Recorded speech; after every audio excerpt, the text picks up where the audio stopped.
What's up, everybody? Chris Cash here with an all-new edition of The Voice of Wrestling. And as always, I am joined by the man, ProWrestling.com senior editor, main man and chief over there, Nick Paglino, with an awesome, cool little backdrop that we see in the background. We're going to talk a little bit about that in just a minute to kick off the show, let everybody know what that's all about.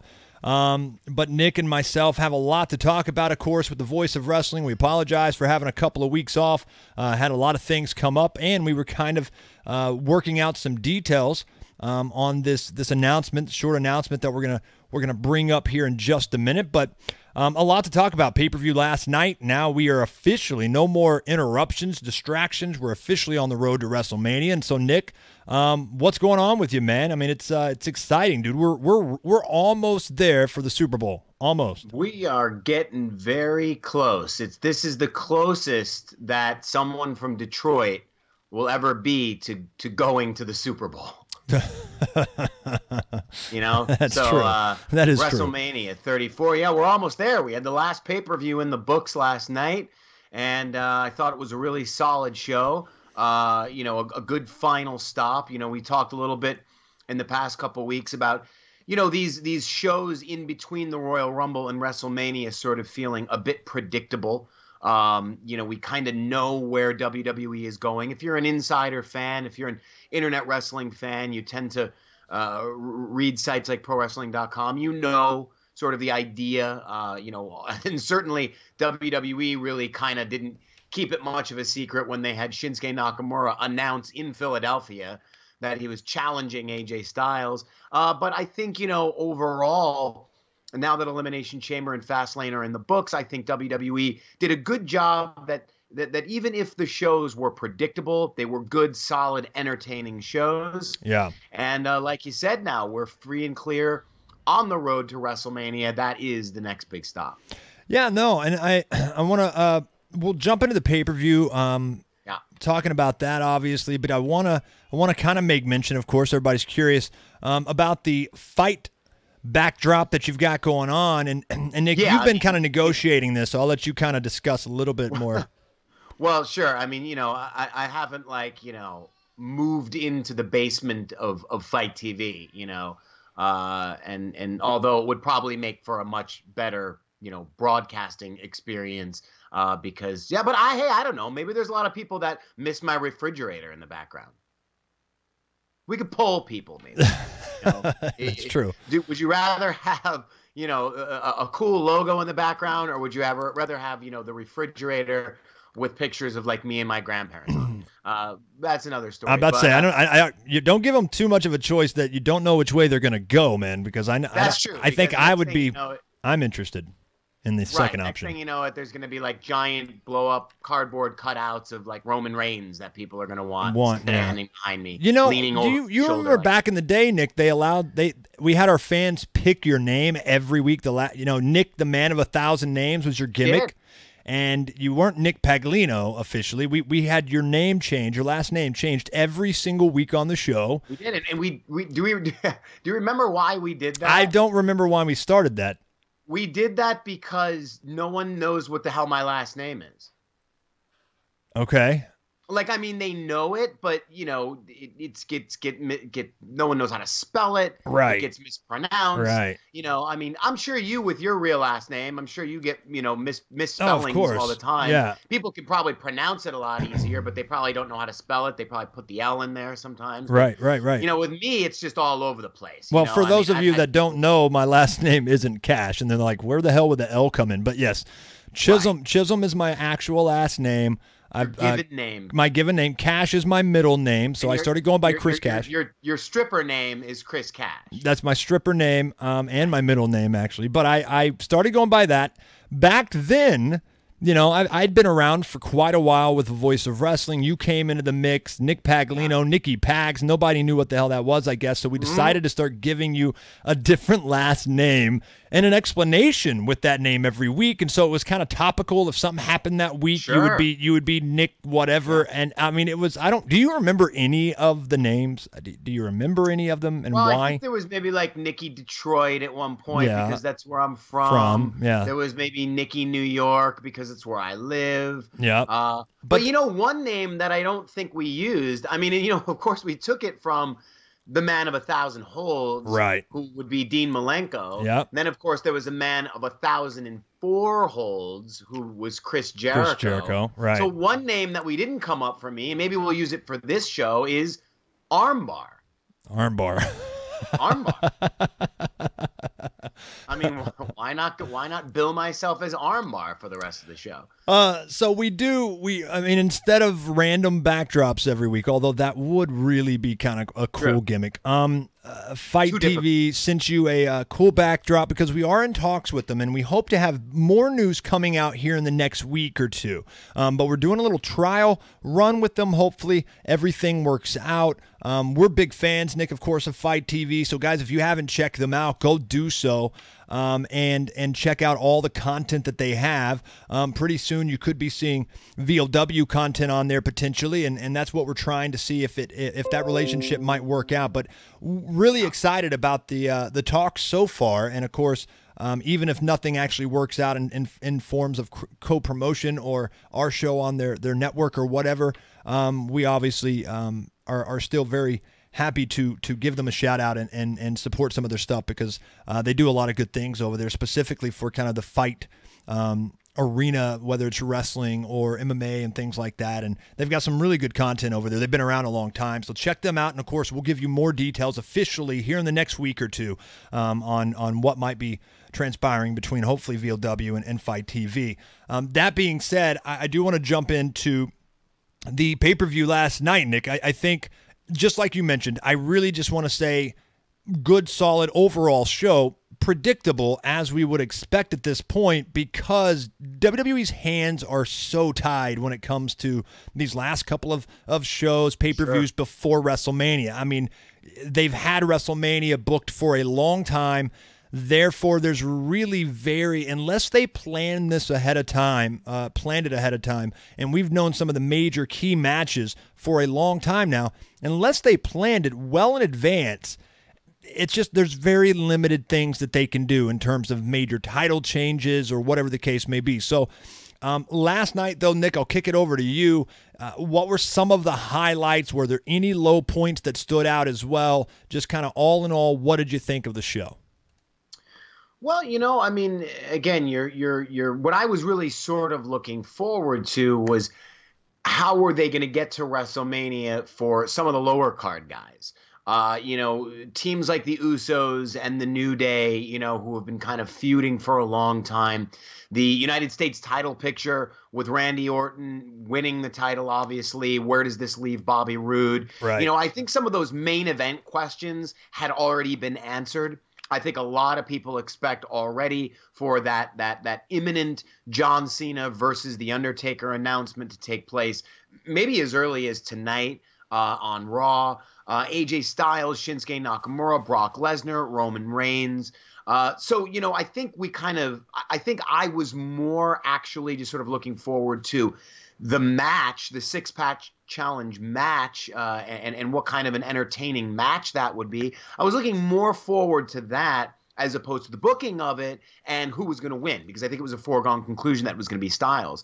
Again, though, you had sort of those sub-stories going on with Dolph Ziggler and Baron Corbin, who, again, you know, as much as they build those two guys up, you know, have sort of been left with nothing after the pay-per-view's over. No real clear direction for them heading into WrestleMania.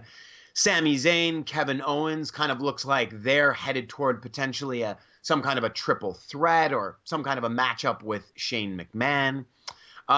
So, you know, I think the card for WrestleMania and some of those maybe rumored matches, you know, really started to take shape after the pay-per-view last night. Of course, we have Charlotte now defending her title against Asuka, which I think is probably the match everyone wanted to see in terms of the women if they weren't getting Charlotte versus Ronda Rousey. Right. So, you know, as a good sort of consolation prize there, you know, I think you have an excellent matchup with Charlotte and Asuka.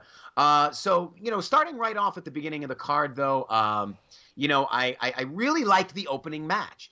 But this is what I kind of wanted to talk about a little bit. You know, I was listening to Busted Open Radio earlier today, and they call in. And he was talking about Rusev, and he said, Rusev had to job out to Shinsuke Nakamura last night, and interestingly, and he did have a good point, which is that if you watch the pay-per-view, and you could probably tell, Rusev was definitely more over with the live crowd than Nakamura was. Yep. But does this feel like to you, Chris, a situation very similar to that of Zack Ryder years ago when Zack Ryder got the woo, woo, woo over and it was hugely popular, and, he had his internet show and he was the internet champion, and, the whole woo, woo, woo, it catchphrase was huge, but it just never really went anywhere. And WWE really just never did anything with it. And now I'm seeing sort of the writing on the wall being very similar with Rusev, where you've got this Rusev Day thing. Happy Rusev Day. Happy Rusev Day. Well, everybody was over the woo, woo, woo thing about 8 to 9 months after it started. Well, sure. Maybe not that quickly. Maybe within about a year, that was pretty much over and done with. No one really cared about that anymore. It wasn't really cool anymore. What is the shelf life of the Rusev Day if they don't turn it into something bigger or go further with it? And I don't really even know how you can do that. Well, and I think, though, when you compare those two particular gimmicks and those situations, I think that a lot of people would argue that it wasn't so much Zack Ryder's fault, obviously, that it didn't last longer and that, that fans didn't stick behind it. He was self-created. I'm not sure that's as much true with Rusev. I guess in a way it was organic. But I feel like Rusev's in a tough spot, and I think that now he's been replaced by other monsters. He's not being put over in that regard anymore. Just a straight-laced brute that beats everybody up. They still kind of tease that, and then obviously in his matches he's still very physical, but now it's kind of a comedy act that they've decided to kind of go down that road. And I think, look, Rusev is exceptionally talented. You had the dynamic with Lana and still do, obviously, in some ways, that they've now just kind of pulled that out all in the public instead of denying their relationship on TV. I feel like there's a lot of still a good opportunity for Rusev, but it's going to have to be repackaged. I think the Rusev Day gimmick is great, but look, up and down the card in my mind, and that's part of why I feel like it's very difficult to dissect, Nick, who's really over these days and who's not, because almost every character has a chant, has some sort of gimmick, whether it's just their entrance that people really stick to and they have their unique way of chanting for them during their entrance, or whether it's actually some sort of gimmick and saying that they do in between. The yep movement. I can't even think of them all off the top of my head, but when you think about, it's just every single one, almost every card, almost every performer top to bottom, Nick, has some gimmick similar to Rusev Day. They've got the catchphrase, they've got the saying, Shinsuke Nakamura, he's got the spot his happens to just take place in the match, where he's now doing the. Well, they also sing along with his impression of it. Yeah, but they sing along with his entrance. Yeah, thing that he does. But they sing with his entrance too. That's what I'm saying. They've got. Sure. But this is my point, though. Don't you think, though, and I would have to disagree a little bit and say that I think Rusev has gotten this over a lot more organically on his own than other things. My God, how many times you listen to Michael Cole or Corey Graves call Asuka the Empress of Tomorrow, Empress of Tomorrow. Right. This was done despite that a WWE writer or Vince McMahon came up with, and they're in the earphones saying, say it again, say it again, say it again. Rusev Day is something that kind of happened on its own. Right. It didn't really happen with the effort of the creative team. And so what I think tends to happen is you look at where Rusev was before Rusev Day. They were doing nothing with him. I always feel like if a guy, I feel like a gimmick or a catchphrase that comes out organically after WWE kind of squeezes the life out of it, they're going to go back to viewing Rusev as exactly what he was before any of this happened. And, I can remember you and I having discussions about this as it pertained to Zack Ryder, where, the feeling was Zack Ryder may be getting over with his gimmick or with his catchphrase right now, but at the end of the day, is he a main event guy? Is he a main event player? And if he's not, I don't think WWE is going to treat him like one just because he has a popular catchphrase. No, I agree. agree. Think the same question may apply to Rusev. Will WWE, if Rusev doesn't consider him to be a main event guy, are they going to use him in a main event capacity because he's got a fun catchphrase right now that's selling calendars and T-shirts? No, but that's my point too, is that I think anybody that's on that line, I mean, just draw one line down the middle of your roster. On one side, you've got the New Days, the Heath Slaters, even Rusev now with this kind of gimmicky gimmick. On the other side, you've got the serious guys, at least the ones they're trying to put over as serious in the Seth Rollins, your Roman Reigns, Dean Ambrose even. John Cena might be the guy that can kind of go back and forth, but he's already made it. I feel like when you draw that line, the ones on the gimmicky side of that line, WWE will never truly put them in a main event spot. And when I say main event spot, I guess I think kind of top tier. They're going to run with the U.S. title. They'll run with the IC title. They'll be given some tag team titles, obviously. They'll be given those titles. And that's okay, too. I mean, I think, though, let me ask you this before I kind of complete my thought, Nick.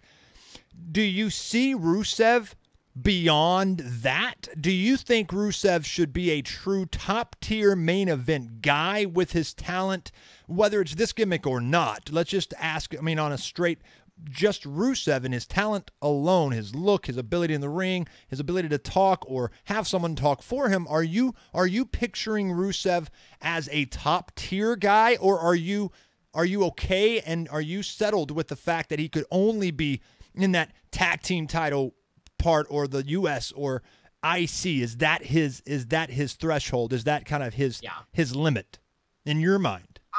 No, I don't think it's his limit, but I feel like that's where he'll eventually return to and where he sort of belongs in the long run. Right. But he definitely, I think, has the potential to have a world title run under his belt. Fair enough. Then it will never, in my mind, definitely see him as the Universal or the WWE champion for a good 5-6 month run heading into, at least a big pay-per-view, like I could see him headlining a SummerSlam.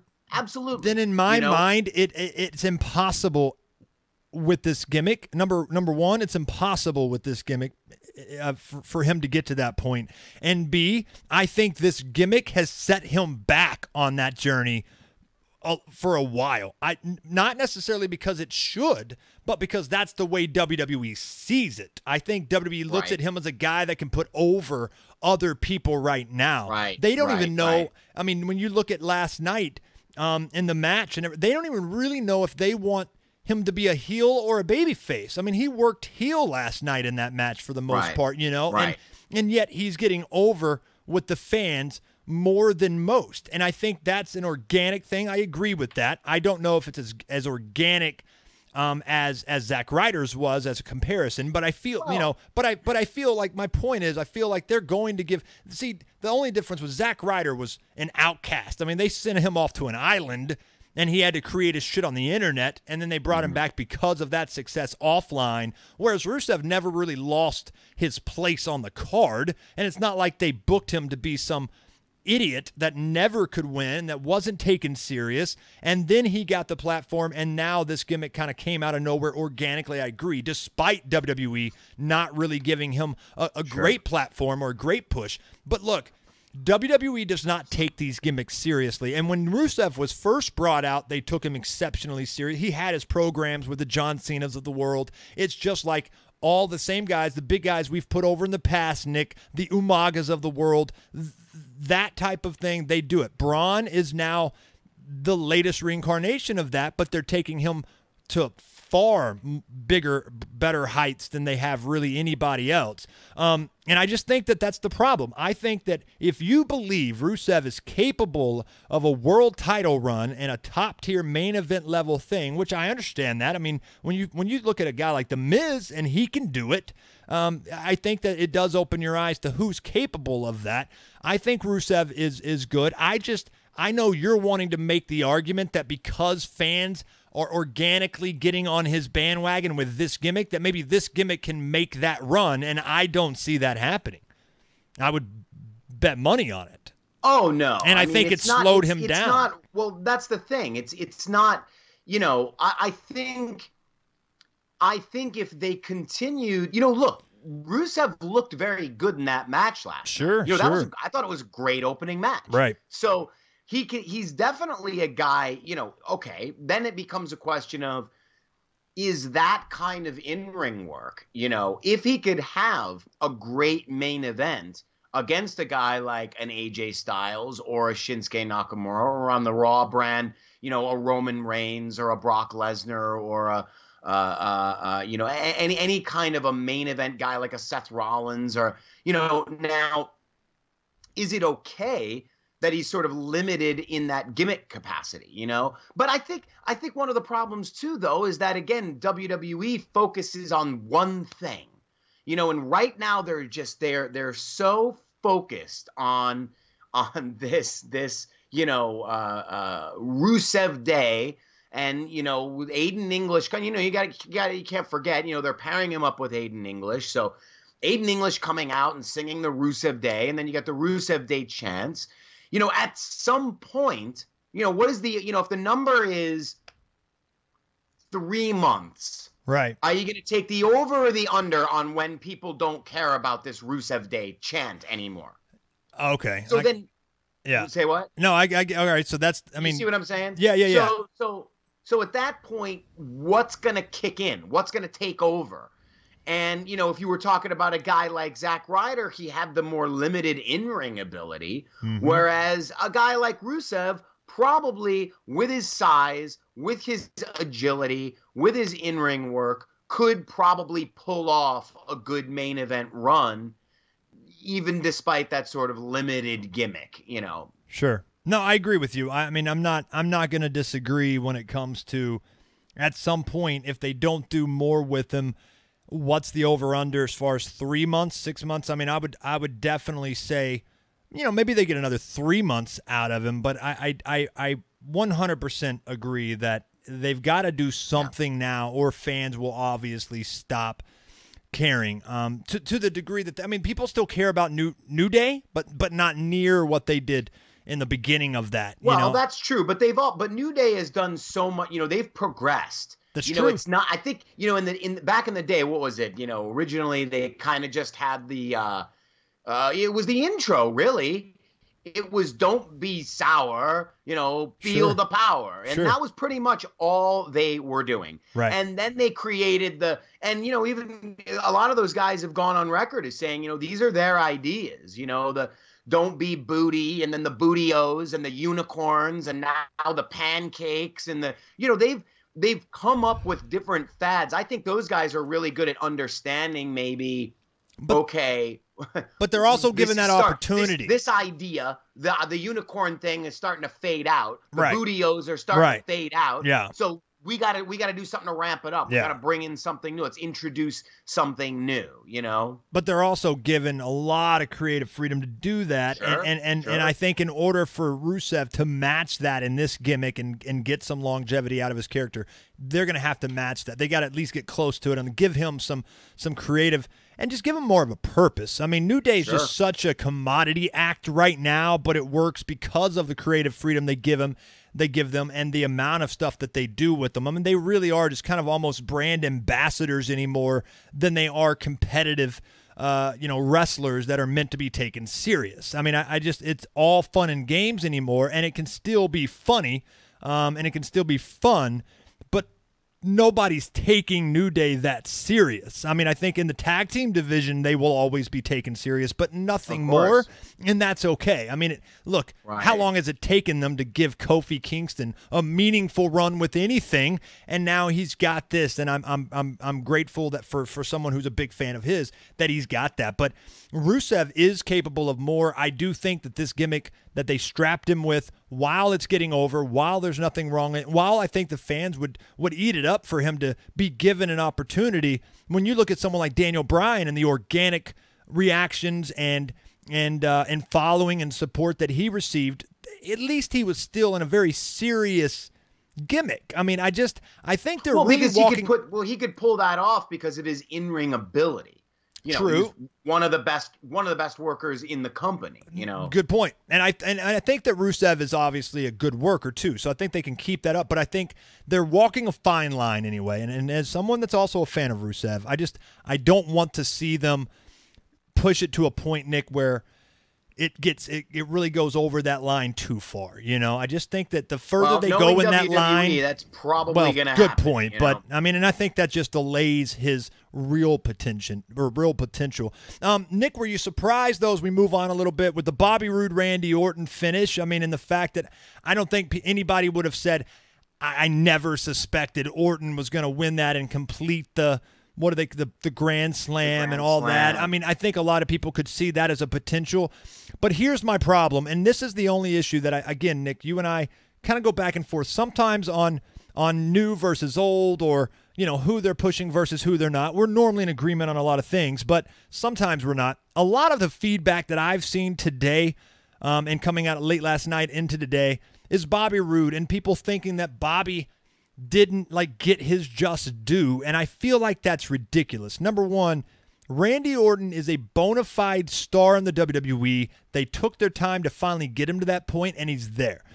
Randy Orton deserves the title just as much as Bobby Roode does. He can use it just as much as Bobby Roode can, because he needs to continue establishing himself as that big star that can come in and win a match when he's put in there, just like John Cena. You always assume there's a chance he could win. They need to continue doing that type of stuff with the guys they've already created. Bobby Roode has gotten a lot out of this run, Nick. I mean, a lot. He is now immediately, you know, put himself, and they have helped obviously with the creative, put himself in a situation where he's now taken serious. He's gotten, you know, he's got not a cheesy gimmick, but I mean, I really am surprised they went in a direction like this over what he was doing in TNA. I mean, he was very much a straight-laced whatever, and now he's got more of a gimmick strapped to his back, but he's pulling it off, and he's doing good. For anybody that says that Bobby has lost something because he lost that title, and then to further their point, it's a bash on Randy Orton, I get sick of that. You know, and sure. I really, really do, because I think when you look at what he's done, could he have held it all the way into Mania? Absolutely. Would I have minded? No. But I don't see the problem with the change. I don't see the problem with the title change. I think Randy gives that belt, you know, a little bit more credibility as well. And I think Bobby, look, I mean, he's still very new to the WWE. I mean, and to the WWE audience. And the fact that he's where he's at right now, given the fact of where he came from, I mean, the door's wide open for these TNA guys and outsiders anymore. I mean, it's a night and day from where we were just 5 years ago. So people should really honestly be thankful if they're a Bobby Roode fan, WWE version, TNA version, all the above, it doesn't matter. If they're a Bobby Roode fan, they should be looking back on his recent run and say, hey, man, like, hell yeah, we're good right now. Now let's just see if they can keep pushing him. But I mean, a lot. Have you seen that with ProWrestling.com, Nick? Have you noticed some of the feedback on last night's show and specifically this match, just kind of being along those lines? Yeah, and to be honest with you, I think the bigger problem wasn't so much Orton's title win, but the involvement of Jinder Mahal. You know, I don't want to fight about this today, Nick. I don't want to fight about this today. The guy just doesn't add anything, you know, and well, here's the deal. The question is what, you know, it looks to me, it definitely appeared to me, and Bobby Roode, is still owed the rematch, of course, that they're heading in the direction of a possible triple threat scenario. But I think what people are afraid of is that, you know, the indication from the match last night potentially was that they're moving away from Randy Orton versus Bobby Roode and going in the direction of Randy Orton versus Jinder Mahal, which, first of all, we already saw last year for the WWE title. I don't think anybody wants to see that again. And then where does that leave Bobby Roode? So, no, I don't think that's going to happen. You know, with Bobby Roode coming back into the ring after the match, laying out Mahal, laying out Orton, kind of looking tall in defeat, standing strong in defeat, I still think he's going to be part of that picture. And it could be, you know, heading in the direction of that triple threat, which, you know, I think is fine. But I think that, I mean, you asked me the question, what was the reaction? What I saw was more the idea or the possibility of Orton versus Mahal, more so than people having a problem with them putting the title on Orton, feeling that it was, you know, not giving Bobby Roode his just cause. I think not giving Bobby Roode his just cause would not be putting him into a high-profile match against Randy Orton at WrestleMania. I think people would agree the match at WrestleMania needs to be Orton versus Roode for the title. That's the best possible scenario. I don't think people want Jinder involved. Well, and I think, I mean, I understand that philosophy, and I think that, I mean, it's twofold. WWE's looking at this as we got to find places for these guys on the card. Well, yeah, and you need the heel. You need the heel in the Roode Orton feud. Yeah, absolutely. And I think that, you know, your beef and a lot of people's beef is just simply not appreciating or respecting the specimen, the beast that is Jinder Mahal. And I feel like that's an internal struggle, Nick, that you guys need to come to grasp with. I mean, y'all need to go to sleep tonight and really dig deep into what the problem is that you have with Jinder Mahal. And is it his physique? Is it, I mean, what, is it just jealousy, Nick? You know what I really think the thing is with you, at least, Nick, and then you can explain how spot on I am. I think the problem is that you're very similar to looking like him if you weren't such a scrawny dude. Yeah, I'm jealous of his giant traps. Yeah. If you like, you're about 75 to 110 pounds and ripped abs away from being Jinder Mahal, and I feel like it's just in the end you really are hurt by that. Well, but tell me though, who does the better? I'm a generic, uncreative heel, mean, ugly face better. Jinder Mahal, which he has that down pat, or me. It's like this. It's this. This is what Jinder Mahal does. This is his whole gimmick. He just comes out and he just goes, Randy Orton, I'm a bad guy. They told me to do this. When I was in promo class the other day, they said, hold the microphone and go like this. And say, I'm the Maharaja. I think this is what this guy's gimmick is. This is all this guy does. He mugs in front of the camera. Can I ask, is it not okay anymore? In that match, and then he gets in the ring. You know, you've got talented guys who are older than Jinder Mahal, by the way. You got your Bobby Roode's like 43 years old. Randy Orton's 40 years old. They're significantly older than Mahal, but Mahal, he gets in the ring, he looks like a geriatric compared to these guys. He's not fast. He doesn't have the speed. He can't keep up. He's boring to watch. I mean, you know, again, they're throwing him in there to have the heel element of this match. Yes. To me, honestly, he has risen. If he was, you know, let's say he was lower mid. Well, God, before they gave him the title run, he wasn't even the mid card. He wasn't even on the card. So if he was at sort of the bottom of the card before that title run, he has maybe risen, you know, take it from then to yesterday, he's gone up to about here. Yeah. That's all I've really seen. And but here's the problem, Nick. The reason is when you look at a guy like JBL, who was in the same position, and it's a great comparison in my mind, is because he didn't deserve the title when he got it. JBL was a traditional heel. Jinder Mahal, traditional heel. JBL cuts a great promo. Oh, dude, they're two different characters, though.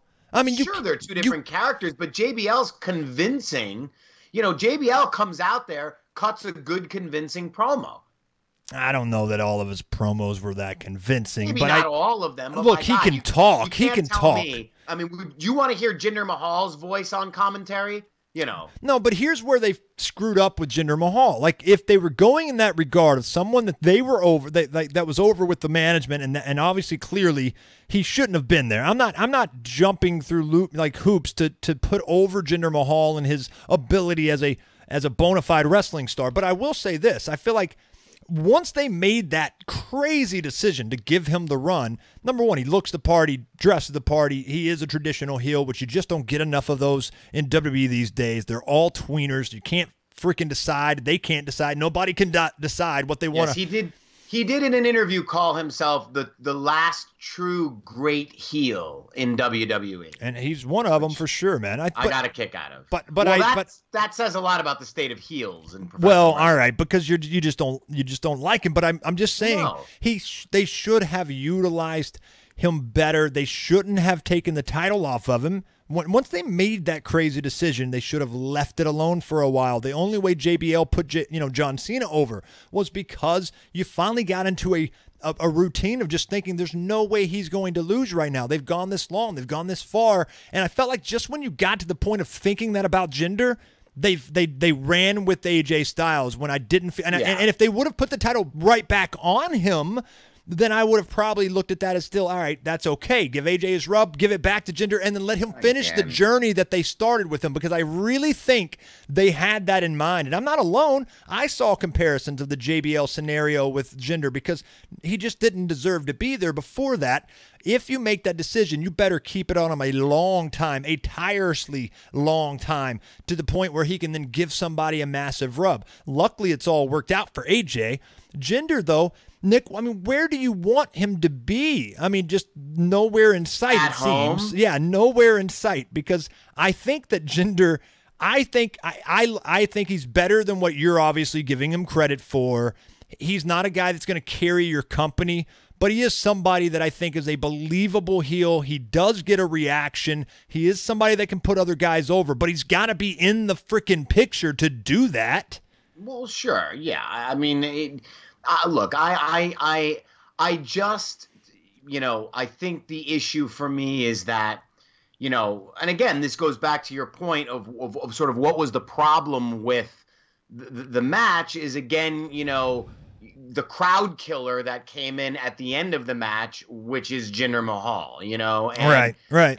Him, and you're working him into these feuds, to me, I just know at the end of the day, whatever feud you're working him into, or, if it's Randy Orton, if it's Bobby Roode, if it's AJ Styles, if it's guys that we know can have great matches, you're very likely not going to get a great match because Jinder Mahal is involved. Now, hey, I'm willing to give them the benefit of the doubt if they run with a triple threat at WrestleMania, Orton, Roode, Mahal. I think the three of them could pull off a very good match because I think Roode and Orton are that capable. Sure.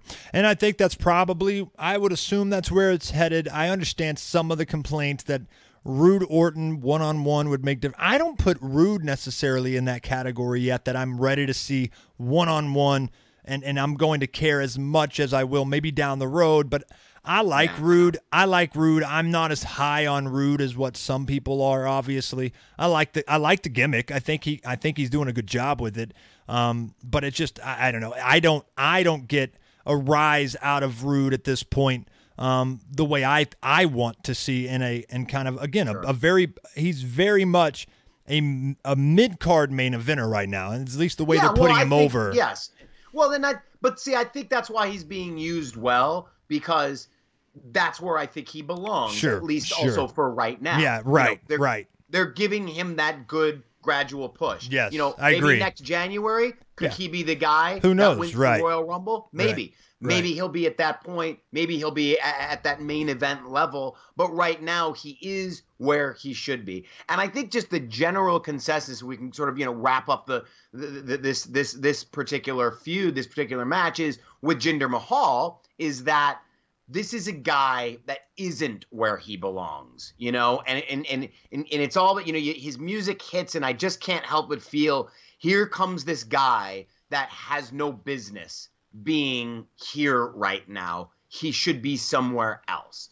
And I think that's still sort of the flavor that a lot of people have in their mouths as it pertains to Jinder Mahal. Yeah, no, and I know that for a fact that that's where people are at with him. Sure. But again, I mean, it's just he's a very you're not supposed to like the guy, but you should be excited to see him come out, and I mean, you should still want to see him. Obviously, if he's an effective heel, you want to see him get beat, and I understand that. Moving on though, we did get a solid match.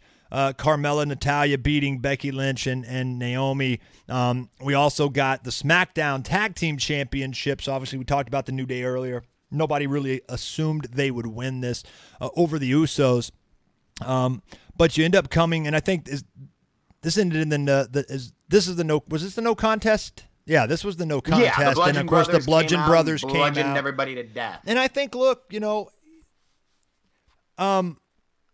just briefly on this, Nick, I think that Harper and Rowan, I mean, they belong together. The way they came into the Fed, I think this is obviously where they need to be, separate from Bray Wyatt, forced to be. Nick, is it just me? And I know maybe we're going to get to this point again. They'll completely end the brand extension at some point again down the road. You'll get a lot of unifying stuff. I kind of wish, though, they would go. If they keep the brand extensions, which I'm fine with. In fact, I think it adds a lot of, diversity, and I think it adds elements of reasons to watch SmackDown versus Raw, and you can get the draft type of shows and uniqueness and people going back and forth if they would just commit to it. But I know they did this in the past, Nick, and I really wish they would do this now in the sense of separating divisions.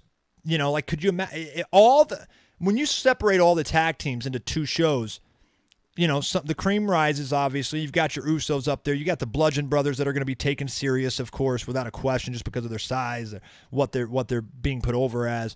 And then obviously you've got the Raw, tag team side of things, which was kind of the Jason Jordan stuff going on with Seth Rollins and different things. But to me, like, combine those versus having two separate ones, like put it on one of the other, Raw or SmackDown, and allow us to see what WWE actually does have, which is some pretty damn good tag teams at this point.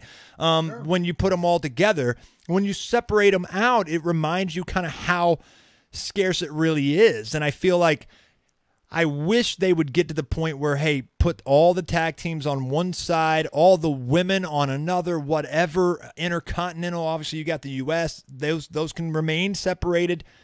But I really do think that when you look at it from a standpoint of now, Nick, is it just me, or is pretty much the Usos, because they've been given such a huge push, and rightfully, they've come a long way. They're probably one of my most improved for the last year or so. I think they really have come into their own. But now you've got the Bludgeon Brothers, which of course are going to be a force just because of the fact that they look like they do, and they're going to be the big show. I thought that was great last night too. It was a good segment. I enjoyed that. I know there was a lot of criticism about that. No, I didn't. Last yeah, night, I liked it. The way they kind of came in. They've been teasing that for a while. I thought it was handled really well. They've been teasing the Bludgeon Brothers and the Usos. Obviously, it's a matter of time. They had to get there. Of course, the New Day's involved, but at this point now, like, that's pretty much it to me, Nick, for the Smack. Like Gable, Benjamin, like those aren't really taken that serious to me. And it's kind of like that on the Raw side too. You've got a couple of tag teams that are being put over that are interesting, but other than that, that's it. And that's really the way it is on SmackDown. I mean, I feel like this is going to be the Usos and the Bludgeon Brothers will be interesting. If New Day's tied into that in some form or fashion, that'll be okay. But I don't know how excited I am about it. But I'm excited about that versus some of the other stuff they've put in the Usos path. So I feel like they need to condense that and really showcase how strong their actual tag division is by limiting it to one show. I know that's not obviously on the table right this minute, but just real quick before we move on to some of the main events, what did you think about the Bludgeon Brothers? Are you looking forward to the Bludgeon Brothers? And of course the segment last night, what did you think? Yeah, I'm looking forward to it. I think we've seen them kind of do the killing a bunch of guys. I think it's time now to really insert them into a match. I think they could have, again, we'll see what this turns into. It could be headed toward some kind of a four-way tag team title match, maybe involving Chad Gable and Shelton Benjamin as well. But I think it's about time that we see them in an actual, because we've seen Luke Harper and Eric Rowan before. We know especially what Luke Harper is capable of doing, even in singles capacity, So I think it's time now to really let these guys wrestle. I just wonder, though, is it really going to be anything different from Luke Harper and Eric Rowan? Oh, yeah. Yeah, I don't know. I mean, good point. They're wearing new clothes. Right. But, other than that, it's not like the gimmicks are very different. They're still these that's true. Odd, creepy dudes that kill people, So again, I still think you can't really assess this situation yet. I like what they did last night. I like them kind of putting the whole division on notice. But yeah, listen, man, I've said it for a long time, and maybe the fact that we're working toward, the dual branded pay-per-views, the entire tag team division in WWE needs to be on either Raw and SmackDown. If you did something like that, you move them all over to Raw, move them all over to SmackDown, you could have some really excellent, interesting, long, engaging feuds. But until they do that, you're going to get the New Day and the Usos anchoring blue, and you're going to get, the Bar and potentially Jason Jordan and if the Shield ever reunites, anchoring red. Yep. SmackDown Women's Championship, Charlotte Flair retains over Ruby Riott. I think predictable, not a bad match though, actually, because I think there are certain limitations sometimes. Charlotte's a smart worker, man. I mean, she really is. I think given her height and size and all of that, I just feel like she really does kind of know how to work that. She's good on the mic. She's obviously got a good last name. And I think that fans are buying into her. I really do. She does seem like the pinnacle of WWE women in a way right now. And I think that's great. Obviously now after the match, Asuka, which is really the big news coming out of last night, setting up Asuka and Charlotte Flair for WrestleMania. And, Nick, we're going to obviously talk here in a minute briefly about Ronda Rousey and, of course, the title or the match that's now been set up and as it relates to WrestleMania. And so I think the next best thing for a lot of the fans would be obviously Charlotte and Asuka, not watered down with any other triple threat, fatal four-way, any of that. It's them. It's these two. It makes sense. Asuka and Charlotte, without a question, needs to happen. And that's what we're getting. So I think you couldn't have wrote it any better than what they did last night. No, it was great. It was great, and I think expectations are exactly what they should be for this match. I expect nothing but the best. This honestly, I think this has got the potential to be one of the best matches on the card. And Charlotte winning would be good, I think. I'm sorry? I was just going to say Charlotte winning would be great for her, man. Asuka has it right now. She needs to get it. Maybe SummerSlam would be a good follow-up. I mean, obviously the streak has to be broken at some point. Give it to somebody that it will help massively. Everybody's expecting Asuka to go on, but you've got title changes already in line at WrestleMania. That's happening with Roman Reigns, most likely Brock Lesnar.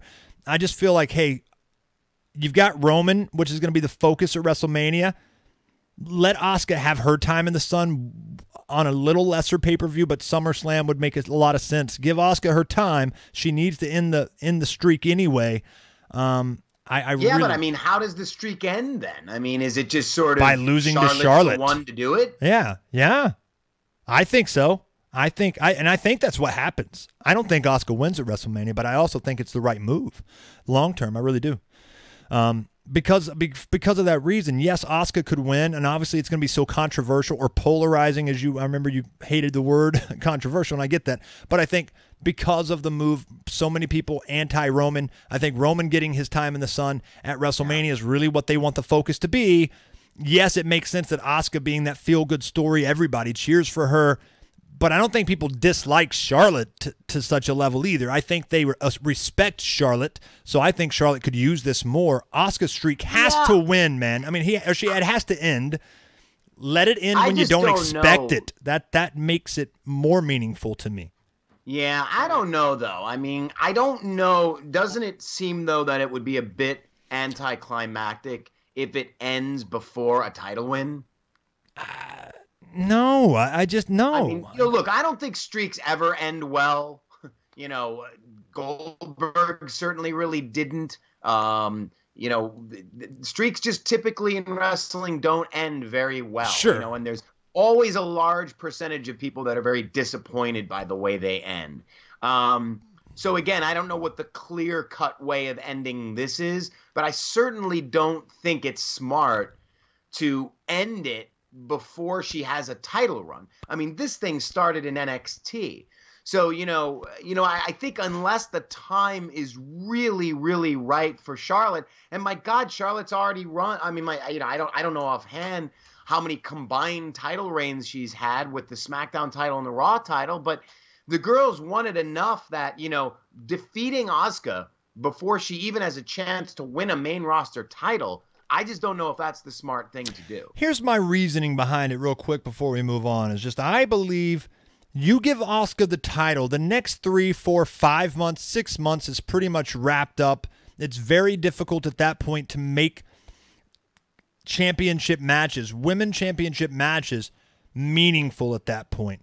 Every match then matters if Charlotte wins, because when Asuka comes back to the table to challenge again, people assume she's going to win it then. The next time, if she didn't win that time, they're going to assume she's going to win it then. At some point, they know she's going to win it, so they're on their hands waiting for that to happen. If she wins at WrestleMania, all the other women at this point, and there's already been a few casualties along the way, and someone like Nia Jax, who they built up great to be a challenger to Asuka, but she had no chance of winning, and now she's knocked back down a peg or two, and that's going to happen as well, Nick. With in my mind, it's going to end up happening with Charlotte Flair to a degree, because to me, at least if Charlotte is the one to defeat it. That was the issue with Goldberg, man. It was because it was Kevin Nash. People did not want that. Charlotte makes sense, at least. I mean, no, there's no good way to end a streak. I fully understand your point there. But as soon as Asuka wins, which is what that's the whole road, everything has went here. So throw a damn curveball. I mean, Nick, you and I discuss all the time how too predictable WWE is. Why would you be in support of continuing that trend? It's because it's too predictable, which then lessens the actual result in my mind. I mean, give Asuka her run, but let her have another story at this point. Her story's been a rise to the top. Let her be knocked down a peg. It needs to happen at some point anyway. Everybody else stays relevant at that point going forward, which isn't the case if she wins. Everybody else is knocked down a peg because she goes for a lengthy title run.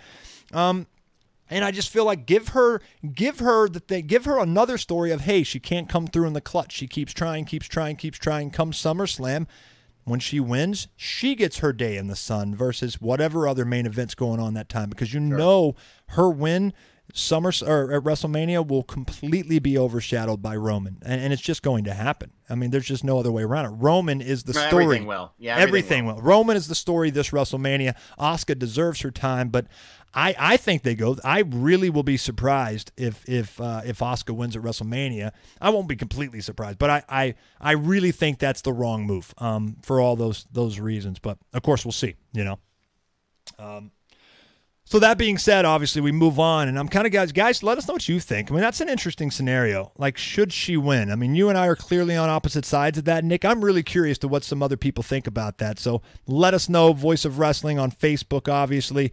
Hit us up and let us know what you think. AJ Styles retains. Nobody was really surprised about that, Nick. What did you think of the match, real quick, before we move on to a couple of hot topics before we get out of here? great match. You know, I thought it was a really good match. I thought it did what it was supposed to do. I love the story of John Cena not being able to get to WrestleMania. I think it's great. John Cena actually did an interview with Sports Illustrated last week where he said, how cool of a storyline would it be if he wasn't at WrestleMania? And he couldn't get to WrestleMania. I love it. I think it's great. The franchise guy, the marquee guy can't get on the card. He can't win. He can't make it because, everybody always talks about the road to WrestleMania, but the top guys always get there. Mm-hmm. It's not like, on the road to WrestleMania, Roman Reigns gets derailed and isn't going to wrestle, or Seth Rollins isn't going to make it. They're going to be featured, even if they're not featured in the main event. I understand that the road is typically, they're talking more specifically about the road to the main event, to headline. But remember, one of those spots is reserved for the Royal Rumble winner. So, it would be cool to see the road end for somebody and they don't make it to WrestleMania. But, that's not going to happen. You're going to have John Cena there. It's very likely going to be The Undertaker. But I do love the storyline of Cena just coming up short, not being able to get to the main event of WrestleMania. I thought it was a really good match. The storyline with Shane McMahon and Daniel Bryan, it's very convoluted right now. I really don't know what that payoff is there, obviously, with Daniel Bryan. I don't think anybody does. But, I certainly would not object to a Sami Zayn, Kevin Owens, Shane McMahon match. I think that would be great. It's definitely too soon to break up the pairing of Kevin Owens and Sami Zayn. But listen, man, I'm done complaining about too soon in pro wrestling. That's the way it is nowadays. Gone are the days of the feud that goes 1 year, the storyline that goes 1 year, a year and a half. Everything's wham bam done in a month. Tag teams form and split up a week later, and best friends or enemies in 2 months. That's true. Nothing has time to breathe in wrestling anymore, which is just so ironic. It's just the landscape. There's so much content. There's so much. You do this show every week. Right. They're always complaining about, Triple H is always doing interviews about, well, it's hard to fill 3 hours. Right. Well, so then if you've got an idea, why cash in on the breakup of Kevin Owens and Sami Zayn after 2 months? I agree. Come on. Yep. Let these things breathe. Let them really build so that, even when we saw it with Kevin Owens and Chris Jericho, even they weren't together for a really long time, but they were at least together long enough that when Owens turned on Jericho, you really felt something, Yep. Nevertheless, I think they could have a great match. Owens, Zayn, Shane McMahon, that could be very hard-hitting, crazy. We already saw what Shane McMahon and Kevin Owens can do, and I really like that the first go-around. Which then, of course, just brings us to, I think obviously AJ Styles, Shinsuke Nakamura, that's your wrestling match. Yeah. You've got Nakamura and Styles, you've got Lesnar and Roman Reigns. Right. Lesnar Reigns is your storyline match. That's your fight. That's your brawl. Yep. And Nakamura Styles, that's your pure technical wrestling match. So I think they've got their bases covered with their 2 main events, which I think is great.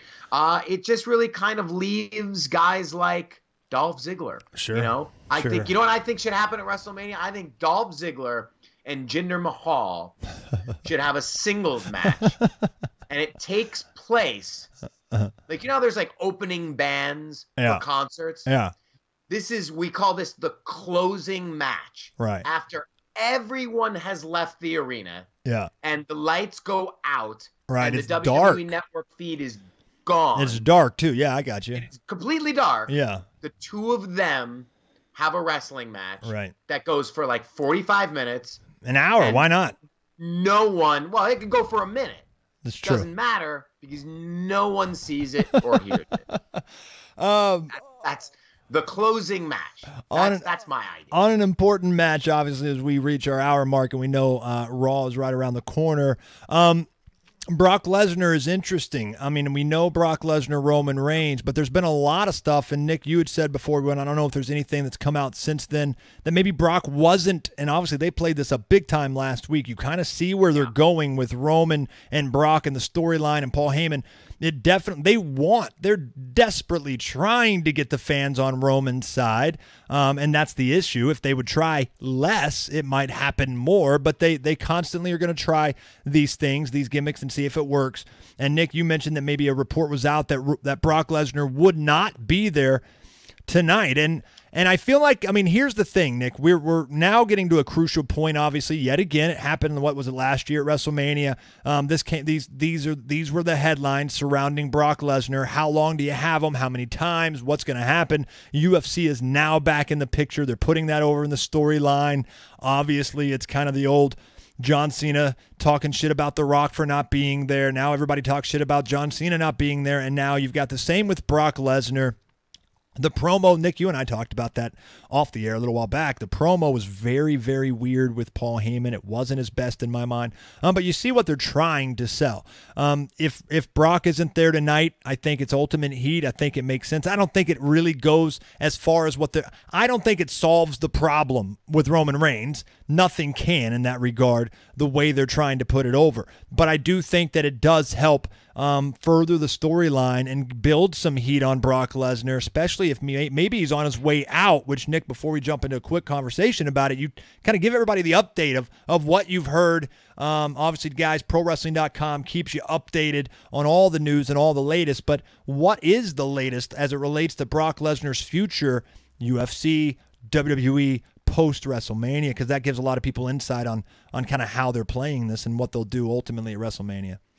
Well, the latest on his future is really that you never know what's going on with Brock Lesnar. He talks and teases returning to UFC, which could be a very realistic possibility. But all of that talk and all of that hype surrounding possibly going to UFC and and even Paul Heyman mentioning the UFC title, on Raw, all of that could just be Brock Lesnar's way of playing hardball and leveraging a better deal with WWE. So, this whole thing could just simply be him saying, I know I'm going to stick with WWE, but I'm going to make them believe as much as I can that I'm going to UFC so they give me a better deal. But I think what we do know is that he will not be, at least if he does re-sign with WWE, he will not be allowed to fight in UFC and work WWE simultaneously like he did with UFC 200. UFC 200 was reportedly a situation, according to Dave Meltzer of the Wrestling Observer. This was a situation where, Lesnar really had to work hard to get that cleared and get that approval from Vince McMahon to do the fight at UFC 200. And the feeling is just that, he doesn't want to have to ask permission to do what he wants to do. He wants to do whatever he wants to do, And then, of course, there was the fallout from UFC 200, which resulted in, the failed drug tests. The fight, of course, the decision of the fight being overturned, which is not a good look for WWE. Obviously, WWE came out unscathed in that situation. They didn't have to deal with too much PR backlash. Yep.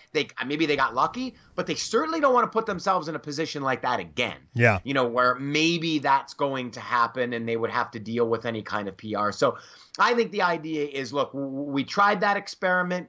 It really didn't work. We're not going to do it again. So if you want to go to UFC, you're going to have to do that on your own and not re-sign with WWE. So I think the feeling right now is that he is likely leaving to go to UFC, maybe to do the fight with John Jones. Maybe, who knows, he could return to WWE after that. But I think what we do know is that he's not going to be simultaneously fighting in both WWE and UFC. As far as the status for Raw is concerned tonight, look, man, if you're going to do it, if the idea here is to get the heel heat on him against Roman Reigns, that's a good way to do it. You just have him no-show again. Right. And just all this build-up with Paul Heyman saying, he's going to be there. He's going to honor his contract. He's coming to Raw, and then maybe at some point during this week or even on Raw next week, Paul Heyman comes out and just says, he was going to come. Right. He was about to get on a plane. Yeah. And then he decided, you know what? It's not worth my time. There are reruns of the Golden Girls on tonight, And I'd just much rather sit at home and watch that than come to Detroit because I can do whatever the hell I want to do. Yeah. You know, yeah. It's certainly a way to get people to hate him. And you want to know something? I guess the question is, if they do it tonight, do they do it again next week? Do they do it every night till, you know, you do something where maybe the week before WrestleMania, the Authority threatens to, you know, maybe take him to court or sue him because he's breaching his contract. Who knows? Yeah. He's forced to come, and you do get that kind of, you know, you always, every time before a big fight at WrestleMania, you always have the big brawl between the two guys where the whole locker room comes out and they're pulling them apart. You get the big pull apart. Yeah. You know, maybe you do that. You know, maybe you just have him no-show every single week. And every week he promises he's going to be there next week. And I think tonight decides, my foot hurts. I think tonight is tonight's you know? going to be an interesting scenario to see if he doesn't show up tonight, I think that clearly, depending on how far they go with it, like you're saying, all the way to Mania, that's going to be an indicator of if he's going to be showing up at all. Like he's done his house shows. Obviously, we saw the video circulating with him against the Miz, keeping him in ring shape and doing that type of stuff and getting what they can out of him. But there also, you know, a report that came out not too long ago, Nick, about how they might want to minimize Brock if he's not going to be back. They're really trying to kind of minimize that transition if he does go to UFC, if he doesn't end up staying. Make him look terrible. Make him look bad. Make him look bad on his way out. So, so that might happen. I think they'll be very careful in that regard. Not you know, maybe they try to do that with his knowledge, but I don't think they're going to piss him off by any stretch because they still want him back if he's willing to do it. I think this is a classic case, though, of, I mean, I expected this a long time ago, Nick, when he was here. Though, not to cut you off. No, you're good. You know, pissing him off, I don't think he cares. I don't either. Honestly, that's my point. As long as he's getting paid, I think it doesn't matter. You could book him to look horrible, great. I don't think he cares. He could be Superman or he could be Ant-Man. Right, I don't think he doesn't care at all. Yeah, this isn't, you know, Brock isn't Batista that actually cares how he looks and stuff. He doesn't care about the storylines. No. He doesn't care about But see, anything. I think this is what at the end of the day, pay me. This was what I was concerned with a little while back. I think this is a classic case of boredom. I think that Brock is one of those that's easily bored, especially with WWE at this point. He's enjoyed it more this time than even you kind of maybe expected. But I think that's winding down now. That's why the UFC stuff's coming back up. Like, can I still do it? Can I go get a big payday there? Plus, it just furthers his brand. Maybe that's something that matters to him at the end of the day. But I don't think WWE matters to him, and I think he's just simply getting bored, and he's ready to maybe try something new and take a step back. And that's why, obviously, this is a good time for them to maybe, you know, use that as a storyline, because you're not going to get Brock like you even got him this past year. You don't get him as much next year. You don't get him as often. You don't get him in crucial storylines as much. You get one-off things, very much a Rock schedule, if anything, which, speaking of next week, Nick, you know, we can talk a little bit about The Rock. Doesn't look like he's going to be there, because the last thing I wanted to address before we get out of here is we obviously now know what's going on with Ronda Rousey, who you also told me before we went on the air that maybe she's not there tonight, which would be very interesting after the reports we've seen, and that she's going to be working a full-time schedule. I mean, of course, people miss shows, but not normally when you're a full-time active roster member. And Nick, I know, you know, we can wrap up because we don't have long, but you and I talked a lot a few days back on the phone, just kind of got into a random conversation about Ronda Rousey. We know now that she's going into the tag team match. We knew that was probably going to happen. Kurt Angle, her versus Triple H, Stephanie McMahon. Opening on Raw last week was actually quite good. I thought it was very good, but there was some rough around the edges. You knew it coming in, some things that were some limitations for Ronda. And of course, you know, she's got to get her timing better.